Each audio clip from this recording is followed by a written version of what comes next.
Good morning दोस्तों, स्वागत है आप सभी का आपके अपने YouTube channel CDP queen Himanshi ma'am पर। तो साथियों, आज हम बात करने वाले हैं टीईटी के ईवीएस के क्वेश्चनों के बारे में, जो कि आज हम करने वाले हैं 30 क्वेश्चंस।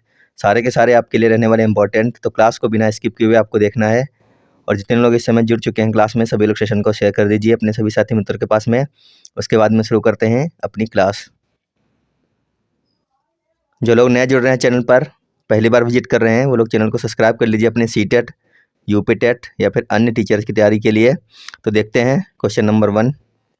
क्वेश्चन नंबर 1 है, समेकित बाल विकास सेवाओं का मुख्य उद्देश्य है। आपको बताना है कि ICDS यानी कि समेकित बाल विकास सेवाओं का मुख्य उद्देश्य क्या हो जाएगा। ऑप्शन 1 है प्रतिरक्षा, ऑप्शन 2 है स्वास्थ्य जांच एवं सिफारिशों सेवाएं, ऑप्शन सी है पूर्व स्कूली एवं अनौपचारिक शिक्षा और ऑप्शन डी है उपरोक्त सभी। तो आपको बताना है समेकित बाल विकास सेवाओं का मुख्य उद्देश्य क्या हो जाएगा। सभी लोग आंसर कीजिए क्वेश्चन नंबर 1 का। तो इस क्वेश्चन का जो सही आंसर है वो हो जाएगा ऑप्शन नंबर 4। क्या हो जाएगा, ये सभी के सभी उपरोक्त सभी इसके सही आंसर हैं। तो चलते हैं अगले क्वेश्चन पर, देखते हैं क्वेश्चन नंबर 2।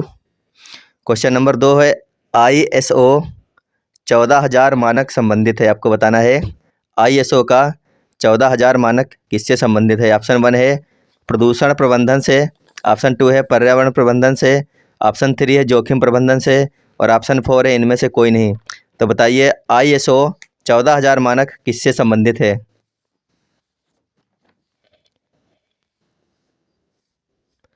तो इस क्वेश्चन का जो सही आंसर हो जाएगा वो हो जाएगा ऑप्शन नंबर 2। ISO 14,000 मानक जो है वो है पर्यावरण से संबंधित। तो ऑप्शन नंबर 2 इसका बिल्कुल सही है, पर्यावरण प्रबंधन से संबंधित है ISO 14,000 मानक। आगे देखते हैं क्वेश्चन नंबर 3 है, सौर ऊर्जा संग्रहित होती है। ऑप्शन 1 है कार्बन बंध में, दूसरा है जीवाश्म ईंधन में, तीसरा है हरी पत्तियों में और चौथा ऑप्शन बायोमास रूप में। तो आपको बताना है कि सौर ऊर्जा किस रूप में संग्रहित होती है। इस क्वेश्चन का सही आंसर क्या हो जाएगा। इस क्वेश्चन का सही आंसर आप लोगों को चेक करना है। इसका ऑप्शन नंबर 3 हो जाएगा हरी पत्तियों में, लेकिन आप लोग इसको चेक कर लीजिएगा कि यह आंसर सही होगा या फिर नहीं होगा, हरी पत्तियों में। तो चलते हैं अगले क्वेश्चन पर। क्वेश्चन नंबर 4 है, निम्न में से कौन सा प्राकृतिक खनिज नहीं है। आपको बताना है इन 4 ऑप्शनों में से कौन सा ऑप्शन ऐसा है जो प्राकृतिक खनिज नहीं है। पहला ऑप्शन है अदाह, दूसरा है स्फतीय, तीसरा है फास्फेट और चौथा ऑप्शन है नाइट्रोजन। तो इन चारों में से आपको बताना है कि कौन सा प्राकृतिक खनिज नहीं है। पहला ऑप्शन है अदाह, दूसरा है स्फतीय, तीसरा है फास्फेट और चौथा है नाइट्रोजन। तो इनमें से जो प्राकृतिक खनिज नहीं है वो हो जाएगा ऑप्शन नंबर 4। नाइट्रोजन जो है ये प्राकृतिक खनिज नहीं है, बाकी तीनों के तीनों प्राकृतिक खनिज हैं। आगे देखते हैं क्वेश्चन नंबर 5 है, नाइट्रोजन स्थिरीकरण किया जाता है। नाइट्रोजन स्थिरीकरण किया जाता है। ऑप्शन 1 है बिजली चमकने से, ऑप्शन 2 है उर्वरक से, ऑप्शन 3 है स्थिरीकरण जीवाणु से और ऑप्शन 4 है ये सभी। तो आपको बताना है क्वेश्चन नंबर 5 का सही आंसर क्या हो जाएगा। जितने लोग इस समय क्लास को देख रहे हैं सभी लोग एक बार अपने सभी साथियों के पास में क्लास को शेयर कर दीजिए और जितने लोग नए जुड़े हैं चैनल पर, चैनल को सब्सक्राइब कर लीजिए। तो इस क्वेश्चन का जो सही आंसर है वो हो जाएगा ऑप्शन नंबर 4, यानी कि इन सभी से नाइट्रोजन का स्थिरीकरण किया जाता है। तो ऑप्शन नंबर 4 इसका सही हो जाएगा। आगे देखते हैं क्वेश्चन है, भारत में प्रथम प्रमुख पर्यावरण संरक्षण अधिनियम जिसे प्रख्यापित किया गया। ऑप्शन नंबर 1 है जल अधिनियम, ऑप्शन 2 है वायु अधिनियम, ऑप्शन 3 है पर्यावरण अधिनियम और ऑप्शन 4 है ध्वनि प्रदूषण अधिनियम। तो आपको आंसर करना है इनमें से कौन सा ऑप्शन सही हो जाएगा। क्वेश्चन नंबर 6 है ये, इसका जो सही आंसर है वो हो जाएगा ऑप्शन नंबर 1। क्या हो जाएगा, जल अधिनियम। ऑप्शन नंबर 1 सही है इसका, जल अधिनियम। चलते हैं अगले क्वेश्चन पर। क्वेश्चन, नील शिशु संरक्षण जल में किस चीज़ की अधिकता के कारण होता है। आपको बताना है कि नील शिशु संरक्षण जल में किस चीज़ की अधिकता के कारण होता है। ऑप्शन 1 है फास्फेट, ऑप्शन 2 है सल्फर, ऑप्शन 3 है आर्सेनिक और ऑप्शन 4 है नाइट्रेट। तो सभी लोग इसका आंसर कीजिए, नील शिशु संरक्षण जल में किस चीज़ की अधिकता के कारण होता है। तो इस क्वेश्चन का जो सही आंसर है वो हो जाएगा ऑप्शन नंबर 4। क्या हो जाएगा, नाइट्रेट इसका सही आंसर है, नाइट्रेट। आगे देखते हैं, लगातार क्लास में बने रहिए। आज की क्लास में हम करने वाले हैं 30 क्वेश्चंस और सारे के सारे आपके लिए इम्पोर्टेंट रहने वाले हैं। अगला क्वेश्चन है, पीने के पानी में फ्लोराइड्स की अधिकता स्वीकार्य मात्रा कितनी। आपको बताना है कि पीने का जो पानी होता है उसके अंदर फ्लोराइड्स की कितनी मात्रा स्वीकार की जाती है? ऑप्शन 1 है 1 मिलीग्राम प्रति लीटर, ऑप्शन 2 है 1.25 मिलीग्राम प्रति लीटर, ऑप्शन 3 है 1.50 मिलीग्राम प्रति लीटर और ऑप्शन 4 है 1.75 मिलीग्राम प्रति लीटर। तो इस क्वेश्चन का जो सही आंसर है वो हो जाएगा ऑप्शन नंबर 3। पीने के पानी में फ्लोराइड्स की जो अधिकतम मात्रा स्वीकार की जाती है वो की जाती है 1.50 मिलीग्राम प्रति लीटर। तो ऑप्शन नंबर 3 इसका सही आंसर हो जाएगा। चलते हैं अगले क्वेश्चन पर। क्वेश्चन है हैजा एवं आंत्र ज्वर के कारण है। आपको बताना है कि हैजा और आंत्र ज्वर के कारण कौन से हैं। ऑप्शन 1 है कीड़े, ऑप्शन 2 है विषाणु, ऑप्शन 3 है जीवाणु और ऑप्शन 4 है कवक। तो सही आंसर कीजिए आप लोग कि हैजा एवं आंत्र ज्वर के कारण इनमें से क्या हो सकते हैं। तो इस क्वेश्चन का जो सही आंसर है वो हो जाएगा ऑप्शन नंबर 3। हैजा एवं आंत्र ज्वर के कारण होते हैं जीवाणु। ऑप्शन नंबर 3 इसका सही आंसर हो जाएगा जीवाणु। देखते हैं अगला क्वेश्चन। क्वेश्चन है भारत में महिलाओं के लिए आरक्षण की व्यवस्था कहाँ है। पहला ऑप्शन है मंत्रिमंडल में, दूसरा है विधानसभा में, तीसरा है लोकसभा में और चौथा ऑप्शन है पंचायती राज संस्थाओं में। तो आपको बताना है कि भारत में महिलाओं के लिए आरक्षण की व्यवस्था कहाँ है। इस क्वेश्चन का सभी को आंसर करना है। सभी लोग आंसर कीजिए। इस क्वेश्चन का सही आंसर क्या हो जाएगा। तो इस क्वेश्चन का जो सही आंसर हो जाएगा वो हो जाएगा ऑप्शन नंबर 4। भारत में महिलाओं के लिए आरक्षण की व्यवस्था की गई है पंचायती राज संस्थाओं में। इसका ऑप्शन नंबर 4 बिल्कुल सही हो जाएगा। आगे देखते हैं। क्वेश्चन है किसी राज्य के राज्यपाल की नियुक्ति के लिए कम से कम आयु क्या होनी चाहिए। बहुत अच्छा क्वेश्चन है। किसी राज्य के राज्यपाल की नियुक्ति के लिए कम से कम आयु कितनी होनी चाहिए। ऑप्शन नंबर 1 है 50 वर्ष की, ऑप्शन नंबर 2 है 35 वर्ष, ऑप्शन नंबर 3 है 45 वर्ष और ऑप्शन नंबर 4 है 30 वर्ष। तो बताइए इसमें कौन सा ऑप्शन सही हो जाएगा। अगर आपको किसी राज्य का राज्यपाल बनना है तो कम से कम कितनी आयु होनी चाहिए। तो इस क्वेश्चन का जो सही आंसर है वो जाएगा ऑप्शन नंबर 2। राज्यपाल बनने के लिए कम से कम 35 वर्ष की आयु होनी चाहिए। तो ऑप्शन नंबर 2 इसका सही हो जाएगा 35 वर्ष। आगे देखते हैं।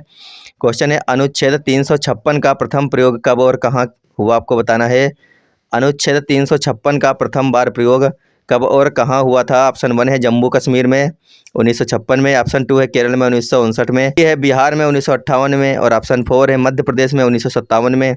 तो इस क्वेश्चन का सही आंसर जो है वो हो जाएगा ऑप्शन नंबर 2। अनुच्छेद 356 का पहली बार प्रयोग किया गया था केरल में 1959 में। ऑप्शन नंबर 2 सही है, केरल और 1959। आगे देखते हैं।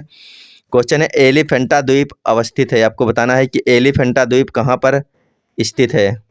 पहला ऑप्शन है मुंबई तट पर, दूसरा है कच्छ के तट पर, तीसरा ऑप्शन है गोवा के तट पर और चौथा ऑप्शन है गंगा डेल्टा। तो सभी लोग आंसर कीजिए एलिफेंटा द्वीप कहाँ अवस्थित है। तो इस क्वेश्चन का जो सही आंसर है वो हो जाएगा ऑप्शन नंबर 1। एलिफेंटा द्वीप कहाँ है, मुंबई के तट पर है। ऑप्शन नंबर 1 सही है, मुंबई तट। आगे देखते हैं। क्वेश्चन है मानसूनी वन पाए जाते हैं जहाँ वर्षा होती है। तो आपको बताना है मानसूनी वन कहाँ पर पाए जाते हैं। ऑप्शन 1 है 50 से 150 सेंटीमीटर, ऑप्शन 2 है 150 से 200 सेंटीमीटर, ऑप्शन 3 है 70 से 100 सेंटीमीटर और ऑप्शन 4 70 से 200 सेंटीमीटर। तो बताइए कितनी वर्षा वाली जगह पर मानसूनी वन पाए जाते हैं। क्वेश्चन का सभी लोग आंसर कीजिए और जितने लोग नए जुड़े हैं चैनल पर, चैनल को सब्सक्राइब कर लीजिए। बाकी सभी लोग वीडियो को लाइक कर लें और एक बार सेशन को शेयर कर दीजिए अपने सभी साथियों के पास में और इसका आंसर करते रहिए साथ साथ में। क्या इसका सही आंसर हो जाएगा। तो इस क्वेश्चन का जो सही आंसर हो जाएगा वो हो जाएगा ऑप्शन नंबर 4। क्या होगा, 70 से 200 सेंटीमीटर जहाँ पर वर्षा होती है वहाँ पर मानसूनी वन पाए जाते हैं। ऑप्शन नंबर 4 सही इसका है, 70 से 200 सेंटीमीटर। आगे देखते हैं। क्वेश्चन है कार्बी एंगलोंग पठार विस्तार है। ऑप्शन नंबर 1 है तिब्बत का, ऑप्शन नंबर 2 है हिमालय का, ऑप्शन नंबर 3 है प्रायद्वीप पठार का और ऑप्शन नंबर 4 है शान पठार का। तो आंसर कीजिए सभी लोग, कार्बी एंगलोंग पठार विस्तार कहाँ पर है।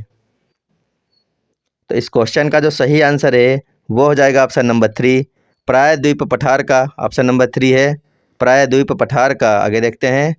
क्वेश्चन नंबर किस देश में लचीला संविधान लागू है। पहला ऑप्शन है अमेरिका, दूसरा ऑप्शन है चीन, तीसरा है भारत और चौथा है यूके यानी कि यूनाइटेड किंगडम। तो बताइए किस देश में लचीला संविधान लागू है। इसका सही आंसर क्या होगा, सभी लोग आंसर कीजिए। किस देश में लचीला संविधान लागू है। तो इस क्वेश्चन का जो सही आंसर है वो हो जाएगा ऑप्शन नंबर 4 यूनाइटेड किंगडम यानी इंग्लैंड में लचीला संविधान लागू है। ऑप्शन नंबर 4 सही है, यूनाइटेड किंगडम। आगे देखते हैं। क्वेश्चन है पूर्वा किस अधिवास में शामिल है। पूर्वा किस अधिवास में शामिल है आपको बताना है। ऑप्शन देखिए, पहला है अपखंडित, दूसरा ऑप्शन है नगरीय, तीसरा ऑप्शन है रेखीय और चौथा ऑप्शन है ग्रामीण। तो बताइए पूर्वा किस अधिवास में शामिल है, इसका सही आंसर क्या होगा। सभी लोग आंसर करेंगे इस क्वेश्चन का, क्या सही आंसर हो जाएगा? तो इसका जो सही आंसर होगा वो हो जाएगा ऑप्शन नंबर 4, पूर्वा ग्रामीण अधिवास में शामिल है। ऑप्शन नंबर 4 सही होगा, ग्रामीण अधिवास। आगे देखते हैं। क्वेश्चन है, कौन सा ज्वालामुखी पर्वत है इनमें से कौन सा ज्वालामुखी पर्वत है? ऑप्शन 1 है अपलेशियन, ऑप्शन 2 है अरावली, ऑप्शन 3 है यूराल और ऑप्शन 4 है किलिमंजारो। तो बताइए कौन सा ज्वालामुखी पर्वत है इन चारों में से? आपको आंसर करना है। बहुत अच्छा क्वेश्चन है, सभी लोग आंसर कीजिए इसका। इन चारों में से कौन सा ज्वालामुखी पर्वत हो जाएगा? तो इस क्वेश्चन का जो सही आंसर हो जाएगा ऑप्शन नंबर 4। इन चारों में से किलिमंजारो जो है ये ज्वालामुखी पर्वत है। ऑप्शन नंबर 4 सही हो जाएगा, किलिमंजारो। आगे देखते हैं। क्वेश्चन है, समता के अधिकार का उल्लेख संविधान के किन अनुच्छेदों में मिलता है? समता के अधिकार का उल्लेख संविधान के किन अनुच्छेदों में मिलता है? ऑप्शन 1 है अनुच्छेद 23 से 24 तक, ऑप्शन 2 है अनुच्छेद 14 से 18 तक, ऑप्शन 3 है अनुच्छेद 25 से 28 तक और ऑप्शन 4 है अनुच्छेद 19 से 22 तक। तो ऑप्शन नंबर इसका हो जाएगा 2। समता का जो अधिकार है वो मिलता है 14 से अनुच्छेद नंबर 14 से 18 तक। तो इस क्वेश्चन का ऑप्शन नंबर 2 जो है वो बिल्कुल सही हो जाएगा। क्या हो जाएगा? 14 से 18, ऑप्शन नंबर 2। आगे देखते हैं। क्वेश्चन है, कार्बोहाइड्रेट और प्रोटीन दोनों में पाया जाने वाला सामान्य तत्व है। ऑप्शन 1 है क्लोरीन, ऑप्शन 2 है कार्बन, ऑप्शन 3 है नाइट्रोजन और ऑप्शन 4 है सल्फर। तो इन चारों में से ऐसा कौन सा तत्व है जो कार्बोहाइड्रेट और प्रोटीन दोनों में पाया जाने वाला सामान्य तत्व है? तो इस क्वेश्चन का जो सही आंसर है वो जाएगा ऑप्शन नंबर 2। क्या हो जाएगा? कार्बन सही आंसर है इसका। कार्बन जो है वो कार्बोहाइड्रेट और प्रोटीन दोनों में सामान्य तत्व के रूप में पाया जाता है। आगे देखते हैं। क्वेश्चन है, निम्नलिखित में से कौन बायोडीजल उत्पन्न करने के लिए जाना जाता है? इस क्वेश्चन का आंसर आपको करना है। निम्नलिखित में से कौन बायोडीजल उत्पन्न करने के लिए जाना जाता है? तो इस क्वेश्चन का आंसर कीजिए आप लोग। निम्नलिखित में से कौन बायोडीजल उत्पन्न करने के लिए जाना जाता है? तो इसका जो सही आंसर हो जाएगा वो हो जाएगा ऑप्शन नंबर 3। क्या हो जाएगा? जट्रोफा जो है ये बायोडीजल उत्पन्न करने के लिए जाना जाता है। जट्रोफा, ऑप्शन नंबर 3 सही आंसर है इसका। आगे देखते हैं। क्वेश्चन है, यह प्रश्न पूछने पर अगर 1 महीने तक बिजली नहीं मिली हमारा जीवन कैसे प्रभावित होगा? इसका उद्देश्य है आपको बताना है कि अगर 1 महीने तक बिजली नहीं मिली तो हमारा जीवन किस प्रकार से प्रभावित हो जाएगा। इस प्रश्न के पूछने का उद्देश्य क्या है? ऑप्शन 1 है विवेकपूर्ण ढंग से बिजली का उपयोग करने हेतु छात्रों को संवेदनशील बनाना, ऑप्शन 2 है बिजली के स्रोत पर छात्रों का आकलन करना, ऑप्शन 3 है छात्रों के कल्पनाशीलता और सोच कौशल को बढ़ावा देना और ऑप्शन 4 है सामान्य जागरूकता पर छात्रों का आकलन करना। तो इसका बताइए सही आंसर क्या होगा? सभी लोग आंसर करेंगे। सही आंसर क्या हो जाएगा इस क्वेश्चन का? तो इस क्वेश्चन का सही आंसर हो जाएगा ऑप्शन नंबर 1, विवेकपूर्ण ढंग से बिजली का उपयोग करने हेतु छात्रों को संवेदनशील बनाना। ऑप्शन नंबर 1 सही है इसका। आगे देखते हैं। क्वेश्चन है, मानवीय गतिविधियां जो पृथ्वी पर जलवायु परिवर्तन के लिए जिम्मेदार हैं वे हैं। ऑप्शन 1 है एरोसोल कैन का उपयोग, ऑप्शन 2 है कृषि क्रियाकलाप, ऑप्शन 3 है वनों को जलाना और ऑप्शन 4 है उपरोक्त सभी। तो बताइए मानवीय गतिविधियां जो पृथ्वी पर जलवायु परिवर्तन के लिए जिम्मेदार हैं वे इनमें से कौन है? तो इस क्वेश्चन का जो सही आंसर है वो जाएगा ऑप्शन नंबर 4, उपरोक्त सभी के सभी जिम्मेदार हैं। ऑप्शन नंबर 4 इसका सही आंसर हो जाएगा। आगे देखते हैं। क्वेश्चन है, पंकज अपने छात्रों को यह सुझाव देना चाहता है कि कैसे एक व्यक्ति पर्यावरण संरक्षण में सर्वोत्तम तरीके से योगदान दे सकता है, उसका सबसे अच्छा सुझाव होगा। तो सभी लोग आंसर कीजिए, इसका सही आंसर क्या होगा? पंकज अपने छात्रों को यह सुझाव देना चाहता है कि कैसे एक व्यक्ति पर्यावरण संरक्षण में सर्वोत्तम तरीके से योगदान दे सकता है, तो उसका सबसे अच्छा तरीका या फिर सबसे अच्छा सुझाव क्या होगा? ऑप्शन 1 है यात्रा के लिए सार्वजनिक परिवहन प्रणाली का उपयोग करें, ऑप्शन 2 है निजी वाहन जैसे कार, स्कूटर आदि ना रखना, ऑप्शन 3 है बार बार घर से बाहर जाने से बचें और ऑप्शन 4 है निजी वाहन के इंजन की नियमित रूप से जांच करें। तो सभी लोग आंसर कीजिए, इस क्वेश्चन का सही आंसर क्या होगा? तो इसका जो सही आंसर हो जाएगा वो हो जाएगा ऑप्शन नंबर 1, यात्रा के लिए सार्वजनिक परिवहन प्रणाली का उपयोग करें। ऑप्शन नंबर 1 बिल्कुल सही हो जाएगा इसका। आगे देखते हैं। क्वेश्चन है, ओजोन परत का अधिकतम ह्रास निम्न में से किस पर हुआ है? पहला ऑप्शन है भूमध्य रेखा पर, दूसरा है दक्षिणी ध्रुव पर, तीसरा है उत्तरी ध्रुव पर और चौथा है इनमें से कोई भी नहीं। तो बताइए ओजोन परत का अधिकतम ह्रास निम्न में से किस पर हुआ है? इस क्वेश्चन का सही आंसर क्या हो जाएगा? तो इस क्वेश्चन का जो सही आंसर है वो जाएगा ऑप्शन नंबर 2। कहाँ पर हुआ है सबसे ज़्यादा? दक्षिणी ध्रुव पर हुआ है। ऑप्शन नंबर 2 इसका सही आंसर है। जितने भी लोग इस समय जुड़े हैं सभी लोग वीडियो को लाइक कर लीजिए और सेशन को शेयर कर दीजिए लगातार क्लास में बने रहिएगा, आपके लिए सारे के सारे क्वेश्चन मोस्ट इंपॉर्टेंट रहने वाले हैं। देखते हैं अगला क्वेश्चन। क्वेश्चन है निम्नलिखित में से कौन सा गंभीर जल असंतुलन का कारण नहीं होगा। आपको बताना है इनमें से कौन सा गंभीर जल असंतुलन का कारण नहीं होगा। पहला ऑप्शन है भूमिगत जल स्तर रिचार्ज करने में विफलता, अनियंत्रित शहरीकरण। दूसरा ऑप्शन है दोष रहित जल संरचना। तीसरा ऑप्शन है पानी का अत्यधिक दोहन। तो इन तीनों में से कौन सा ऑप्शन सही हो जाएगा? तो सभी लोग आंसर कीजिए इस क्वेश्चन का।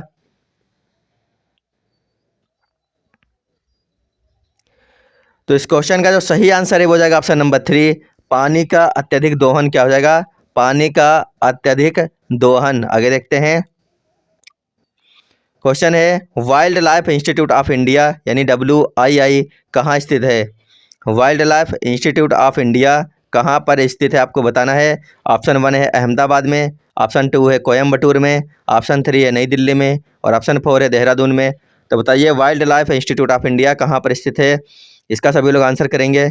Wild life institute of India यह स्थित है देहरादून में। तो इसका हो जाएगा ऑप्शन नंबर 4 बिल्कुल सही। कहाँ पर है? देहरादून में है। आगे देखते हैं।